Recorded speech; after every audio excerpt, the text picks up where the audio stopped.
Thank you, Mr. Chairman. And thank you to our witnesses here today to talk about this really very important issue. Ambassador Billingsley, talk to me a little bit about what is going on with regard to communist China and their buildup of nuclear weapons. My understanding is that they are experiencing nuclear breakout. Is that accurate? Yes, sir. Are they seeking to get parity with the United States, or are they seeking to pass us? Do we know? At a minimum, they're pursuing parity. I personally believe that they intend to surpass us, given the pace at which they're moving. And this is specifically on the strategic weapons, but what about on the tactical nuclear weapons? That's an area where I think in closed session more could be discussed, but suffice to say that China has ensured that virtually all of its missile systems, both intermediate range, ballistic, and cruise missiles, are dual capable. So they have built in the functionality to deploy a large number of theater nuclear weapons should they so choose. They were never precluded under the INF Treaty from having these kinds of missiles. We were. Russia cheated, blew up that treaty. We're now finally building these weapons, but the Chinese have built thousands of these systems. And as we discussed earlier, for the first time, the United States is facing two peer nuclear powers. That's the first time in our history we've had to do that. Is that right? That's right. And so when we're talking about the New START Treaty and whether or not to extend it for a year, is there any incentive right now for Communist China to limit themselves in any way? Do you see is there any way that they would have an incentive to do that? No, and in fact, we take any potential further pressure off of them if we simply extend the New START Treaty for another year. We're kicking the can down the road by perpetuating a bipolar Cold War construct that makes no sense in a world where there are three peer nuclear adversaries. We need to come up with a different approach and a different formula. As I've indicated, further extending New START limitations only cripples our ability to begin to remodernize and expand our nuclear forces to meet this rising Chinese challenge.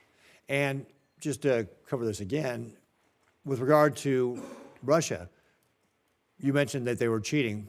Do we have any verification right now that Russia would be following the treaty? Well, this is the interesting thing, is that we haven't had on-site inspections in Russia in 5+ years. Yet our confidence, we are highly confident that we know what the Russians are doing, which tells you that the on-site inspection regime associated with the New START Treaty is actually not the key ingredient for our insight into what they're actually doing. Mm-hmm. It's our national capabilities that provide that insight, not the treaty. Yeah. So what are the things that we ought to be doing with regard to getting prepared to deter two peer nuclear powers? If you're recommending don't do the New START Treaty, what should we be doing? Well, we need to start with identifying and defining our requirements. We need a nuclear posture review to be conducted. It should include the entire interagency, and it should help then drive an understanding of what we seek to achieve through negotiations with the Russians and Chinese. I think that's the place to start. How do we get the Russians and the Chinese at the table to be able to talk about a trilateral agreement? Well, if you give the Russians another year free of New START, you won't get them to the table for another year. For at least another year, yeah. Yeah.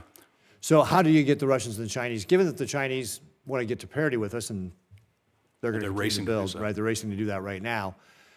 How do you get the Chinese and the Russians to the table? The strategy we employed in the first Trump administration was having results. I was in communication with the Chinese, although we were kind of negotiating over, future negotiations at that stage. They were clearly biding their time, but they were talking to us. What was getting to them was the diplomatic campaign that we mounted to expose what they were doing, to declassify and expose what they were doing, to get friendly foreign ministers, defense ministers, heads of state to call them out for this behavior, and to castigate the Chinese for failing to adhere to their NPT obligation to negotiate in good faith. They have that obligation under the NPT. They're not obligated to agree to anything, but they are obligated to negotiate in good faith, and China is not doing that. In your opinion, would what we're doing to, for example, replace Amendment 3 with the Sentinel, which, again, partially based in Nebraska, is that something that we need to continue to pursue? And what's the dangers if we delay the recapitalization of our nuclear forces? We have deferred modernization of our nuclear weapons to the point where we are now at grave risk. We have a just-in-time delivery approach to rapidly aging systems that we can't allow to slip further. So the cost overruns with Sentinel are worrying, but you can't life extend the Minuteman III past a certain point, and it's vital now that we get on with this. The capabilities that I think bother the Chinese the most, however, are the Columbia-class submarine and the B-21 bomber. Moreover, the Army's INF-type missile systems, the so-called Typhon system, clearly has the PLA's attention.